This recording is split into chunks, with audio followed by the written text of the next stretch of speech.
Tres, dos y uno. Hola, ¿qué tal? David Nuño con TexAgs Rewind, presentado por T-Mobile, T-Mobile.com.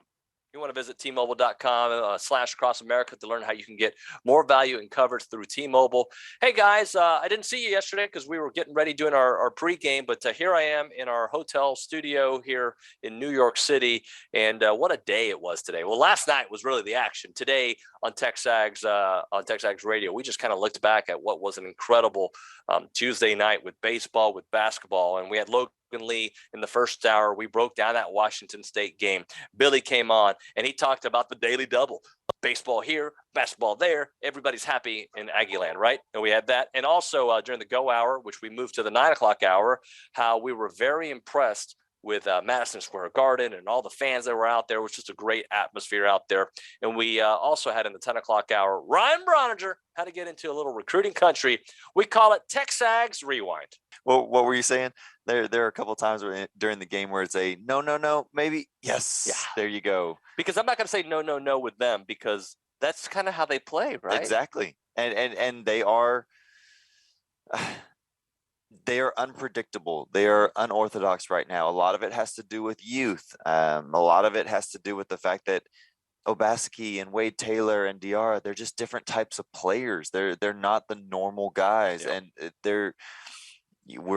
we've said it a million times. We're gonna say it another million times. They're Buzz type players. They're Buzz's guys. They're the ones that he picked, that he wanted to come in, and that's you're seeing the fruition of what can happen in a year, the type of transformation they can have. You know, the thing that I find, and we talked a little bit about it, if you haven't gone to TexAgs.com during the break, listen to our sponsors, obviously, but also at the same time, simultaneously, watch our post-game wrap. I brought up the point that, like, I feel like in press conferences, teams are just like, yeah, we thought we played like them. You know, like Kyle Smith yesterday was very nice and matter of fact, like we thought we played, but they bring it on a different level. And they do. It's like, I think calling them hustle players and hustle plays is a disservice to really what they do. They're just so zeroed in on what they have to do and on their game plan that it just shows up more. Well, and I also think that, you know, when you say teams hustle and they play hard, you talk about specific plays. You talk about, well, here's where they got that loose ball or that charge, and then that steal to change the ends of the court to score an easy bucket in transition. You talk about specific plays like that when you talk about teams that are hustling and playing hard. That's something that A&M does the entire time. Like that, and that's why I think their defense is so good, and in turn, why they can score so many points in the paint is because they are consistently attacking. They are never on their heels. They are always proactive. They are taking the fight to the opponent instead of just waiting back, watching the opponent swing, and if they connect, then they got to react. No, that's not how it is. It's A&M that's throwing the haymakers all the time now, and let's make it clear. They're throwing haymakers all the time, and not all of them are landing. Right. You know, A&M's offense is not always on point. It's not hitting. I mean, perfect example, the first half, 1 of 9 from the 3-point line. But they go into the locker room with a 6-point lead because of the defense. Billy, I think in the last couple of weeks, we've seen where the baseball team does something great, the LSU series, and then the basketball team, I think it was the Oregon game, on the same day. But I don't know. You tell us, in recent history, an evening like we had last night where both games meant so much happening, where there's just A&M taking over the television world there with their games going on almost simultaneously. Yeah, listen, that was baseball goes down to Austin and beats a top 10 Texas team. Like, even forget the fact that it's Texas for a second. They're a top 10 team that was in the World Series last year. They're a very possible super regional host. Now, they've lost, 3 out of 4. And I think, I guess they're up to 9 losses on the season now, when I think about a month ago, these Longhorn fans, and I'm not joking when I say some of them, they were literally like, guys, we will lose a game at some point, but we won't be able to go undefeated. Like, they thought they were that good. They're not, but they're still really good. And A&M's now beat them 3 or 4 in a row. I think it's 3 in a row, 4 out of 5 during the regular season. But to go down to Austin and get a win like that for this team, it's really significant if they continue to improve for their postseason chances. I thought that game, I said it yesterday, right? That game in Texas State are big ones that they need to go get. You know, when you lost to Houston, you lost a chance there, but they went and did it one better by beating Texas. But if you look in the last couple weeks and you go to Baton Rouge and win a series, you dropped one to Auburn. That one's going to sting because they know they should have won that series on that Friday night game. So I wanted to bring this up because you hear Buzz talk about how great of a kid he is, and Quentin Jackson talking about how great of a kid he is. Well, you and we had an exchange with Manny yesterday that I thought that, like, it's not a huge thing, but players don't do what he did. OB, tell us in pregame what happened. Well, they're shooting around, and there's I guess, awning. Yep. Along the press table, and we're sitting at courtside, unlike, when you're at Reed Arena and we're in the corner, we're actually on the court. Yep. And the ball gets away and it comes and hits the table and the awning comes loose and falls. Yep. And Manny comes over and puts it back. And it reminded me, I'm a big Dallas Cowboys fan, of a couple of years ago. Dak Prescott threw a cup of Gatorade. He'd already drank it, so he's throwing the cup away, and he missed the. That's right. He missed the trash can, so he gets up and puts it in. Which he don't have to do that. I think I got to do that, but I'm going to pick up the trash.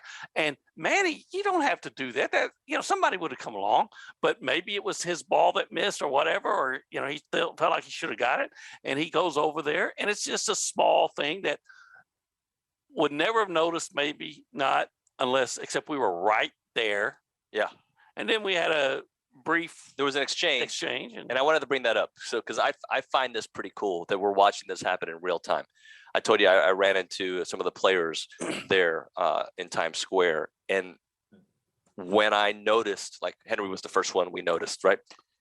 He was like almost taken aback that I knew who he was, or that somebody knew who he was. And I felt like the same way with Manny when you told him, Manny Obaseki, and he kind of looked at you like, you know who I am? Like, it was one of those like, yeah, we know exactly who you are. You're a player, my friend. Yeah. And when your senior teammate, Quentin Jackson, in the press conference is asked about you and he calls you a sweet person. Yeah. When, that's, if my wife or my grandmother, bless rest her, had said, "Oh, he's so sweet," yeah, I get that. But when it's your 22-year-old teammate, and he feels comfortable saying that, I mean, not that he should, but I'm saying he's just not. Most somehow he's a really cool guy, good dude. I mean, he's a really sweet guy. That statement just probably really encapsulates who Manny is. We don't know him that well. No. But by the way, Henry Coleman, he is a really, really good guy. He is. Well, and maybe some of that is because how good they did last year. It's always hard to reach that same threshold. But in years past, this would be headline material. It still is headline material, Bronny. Let's talk about those Overton brothers you mentioned there a moment ago. In your write-up, you talked about how crucial Coach Price was in all of this. Talk about how his role in recruiting these two and where you think things stand right now. Well, the family has a long history with the city of College Station and Texas A&M. They're, Micaiah and LT's dad, Milton, worked for A&M in the athletic department for almost 10 years. And I believe Micaiah was born in College Station. So for them, there's an element of home, naturally an element of home here in Aggieland. But, that wasn't going to be a determining factor. They were being recruited by everybody across the country. They were coming off official visits to Oregon and Georgia.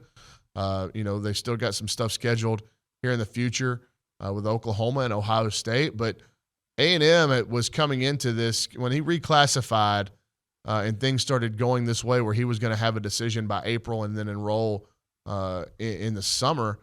I thought A&M had been at the forefront of the recruitment for a long time anyway, and it's only becoming like that stance and that stronghold has only gotten deeper. And I think that the main reason for that is the family's relationship with Terry Price. The kid's relationship, obviously, with Coach Price and Coach Robinson.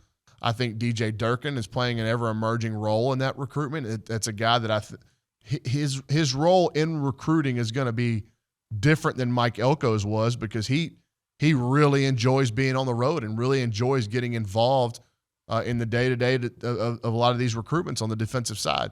Then, obviously, the meeting with Jimbo Fisher, their plans for the program.